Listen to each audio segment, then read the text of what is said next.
In the chessboard of global politics, some moves can redefine the entire game. Imagine this: North Korea, long seen as China's ally, siding with the Philippines in a dispute against Beijing. It sounds like fiction, but in today's Asia, the unthinkable is becoming plausible. This isn't just about disputed waters. It could signal a major realignment of power, challenging everything we thought we knew about alliances. We'll explore the historical context, current tensions, and the strategic calculations behind this potential alliance. Join me as we uncover the motivations, risks, and profound implications of what could be one of the most surprising geopolitical developments of our time. To truly grasp the complexities of today's geopolitics in East Asia, we must look to the past, where alliances and rivalries were first forged, and the seeds of current tensions were sown. The alliance between North Korea and China was born out of the brutal crucible of the Korean War.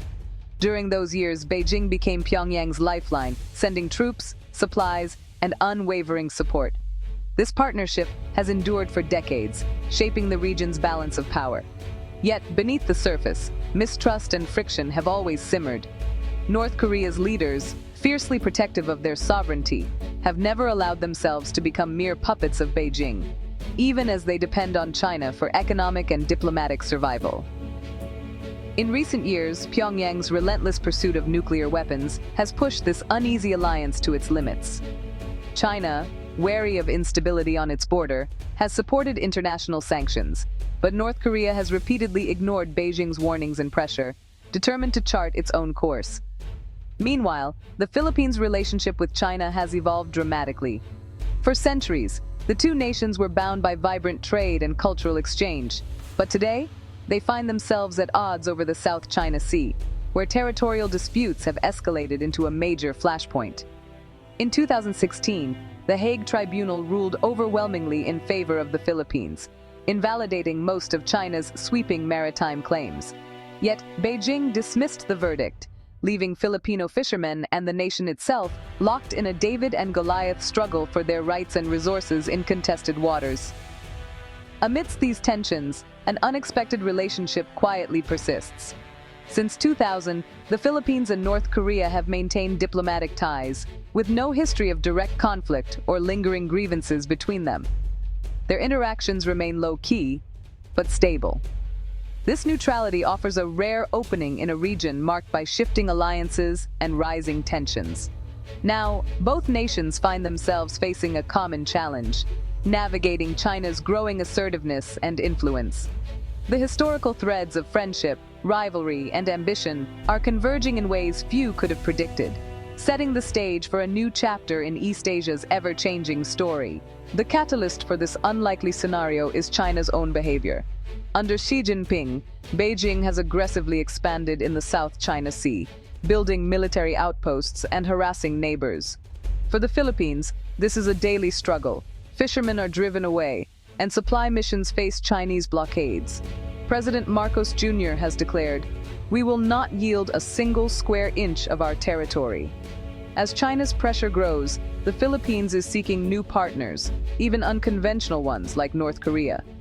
China's actions have inadvertently created a coalition of the concerned, pushing neighbors to consider options once unthinkable. Through these cracks in the old order, a surprising alignment between Manila and Pyongyang could emerge. Tensions in the South China Sea have escalated dramatically. The Second Thomas Shoal remains a flashpoint, with a recent collision between Chinese and Philippine vessels sparking global outrage. In response, Manila's leaders have signaled openness to new alliances, stating they'll work with all partners who respect international law. The most surprising twist: North Korea's recent statement condemning hegemonic acts in regional seas, a clear jab at China. This rare move signals a public crack in the Sino-North Korean alliance. Pyongyang sees an opportunity to assert its agency and gain leverage over Beijing. The South China Sea dispute is now a stage for a much larger geopolitical drama. The stakes have never been higher. Why would North Korea risk angering China to support the Philippines? For Kim Jong-un, it's about survival. Over-reliance on China is dangerous. By siding with Manila, even rhetorically, Kim reminds Beijing he's no puppet. This move gives Pyongyang leverage. If China pushes too hard, North Korea can create problems in Beijing's backyard. It also offers a chance to break diplomatic isolation and rebrand as a defender of sovereignty, not just a rogue state. The move could resonate with other nations wary of great power dominance. For North Korea, unpredictability is a survival strategy. Sowing confusion among rivals is a valuable tool. Supporting the Philippines would force both China and the US to rethink their strategies. In Pyongyang's eyes, a more complicated Asia is a safer Asia. Siding with the Philippines carries big risks for North Korea. China accounts for over 90% of North Korea's trade and can tighten the screws at any time, but Pyongyang may see long-term rewards, signaling openness to new partners and planting seeds for future economic engagement. Arms sales are another angle. North Korea could offer affordable military tech to Manila, providing deterrence against China. The regime would likely start with rhetoric, gauging China's reaction before escalating. Kim Jong-un is betting that China values stability on the Korean peninsula too much to risk a total rupture. It's a delicate balancing act. Push just enough to gain leverage, but not enough to trigger disaster. North Korea is testing the limits of China's patience. The outcome could reshape the region's balance of power. Even the mere suggestion of an alliance, however informal, between North Korea and the Philippines, would send shockwaves throughout Asia, reverberating far beyond the region's borders. The implications would be felt not just in diplomatic circles, but also in the daily lives of millions, as governments and citizens alike grapple with the new reality. In Manila, the idea of accepting support from Pyongyang would ignite fierce debate and controversy. Human rights groups would be quick to condemn any partnership, citing North Korea's notorious record. The Filipino public, already wary of foreign entanglements, would be divided, some seeing it as a pragmatic move, others as a betrayal of democratic values. Protests and heated discussions would dominate the airwaves and social media. The government would find itself under intense scrutiny, forced to justify its actions as a necessary evil in the face of growing Chinese aggression in the South China Sea. Officials would argue that desperate times call for desperate measures, but critics would question whether the cost to the nation's reputation is too high. For the United States, this development would present a major diplomatic headache. Washington would be caught in a dilemma: how to support a long-standing ally that is now engaging with one of America's most isolated and unpredictable adversaries. U.S. officials would have to carefully balance their response, wary of pushing Manila further away. Meanwhile, China would suffer a significant loss of face. Its foreign policy, designed to isolate North Korea and pressure its neighbors, would be exposed as counterproductive. Beijing's leaders would be forced to reassess their strategy, worried about losing influence in their own backyard. Other small nations in Southeast Asia might see this as an opportunity. Emboldened by Manila's bold move, countries like Vietnam, Malaysia, or Indonesia could be inspired to defy Beijing's dominance, seeking new alliances or partnerships to protect their own interests. In the Philippines, this could fuel a new wave of grim nationalism as citizens rally around the flag in the face of external threats. In South Korea and Japan, however, the news would trigger deep security concerns, prompting calls for increased military readiness and closer cooperation with Western allies. The old familiar lines of the Cold War are blurring, giving way to a far messier and unpredictable web of relationships. Alliances are shifting, and the balance of power in Asia is more uncertain than ever before. Ultimately, the region's political and social landscape would be transformed, ushering in a new era of uncertainty, realignment, and heightened tension across Asia. To understand this dramatic shift in regional dynamics, I reached out to Dr. Evelyn Reed, a leading East Asian security expert whose research focuses on unconventional alliances and power plays in the region.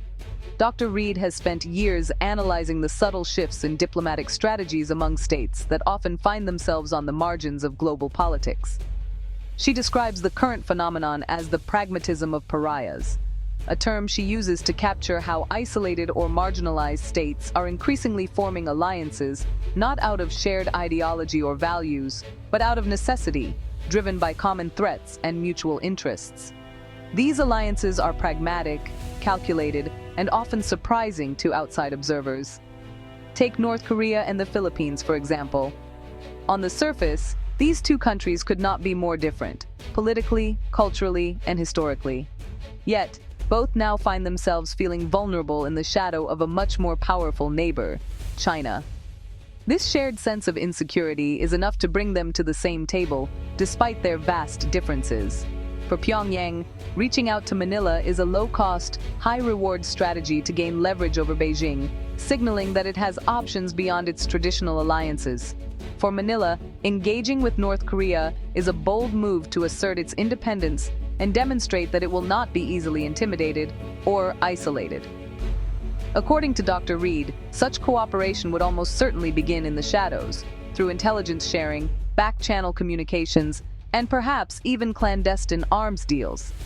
These covert activities allow both sides to test the waters without fully committing or exposing themselves to immediate backlash. North Korea's recent public statement, Dr. Reed explains, is essentially a trial balloon. It's a calculated move to gauge the reactions not only in Beijing and Washington, but also among other regional players who might be watching closely. The risks, however, are significant. Harsh retaliation from China could destabilize the Korean peninsula, while a strong U.S. backlash might push Manila further away from its traditional allies, deepening the region's uncertainty. Yet, if this delicate balancing act is managed with care and strategic foresight, it could force China to reconsider its increasingly aggressive posture in the region, potentially opening the door to new diplomatic possibilities. Ultimately, this is a powerful reminder that smaller states are not merely pawns in a great power game. They possess agency, creativity, and the willingness to take bold, unexpected steps to protect their interests and shape their own destinies. The geopolitical game is evolving rapidly, and as Dr. Reed emphasizes, the old rules no longer apply. In this new era, adaptability and pragmatism are the keys to survival, and the world is watching closely. North Korea potentially backing the Philippines is more than a curiosity. It's a sign of a new multipolar Asia. The era of rigid alliances is fading, replaced by fluid, transactional partnerships.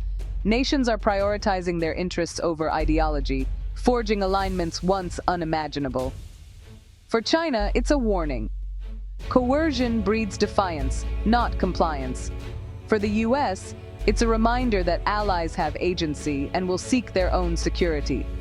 The lines between friend and foe are blurring, and the strategic logic behind these moves is here to stay. We must watch these developments as indicators of a broader trend, one that will shape the future of stability in Asia.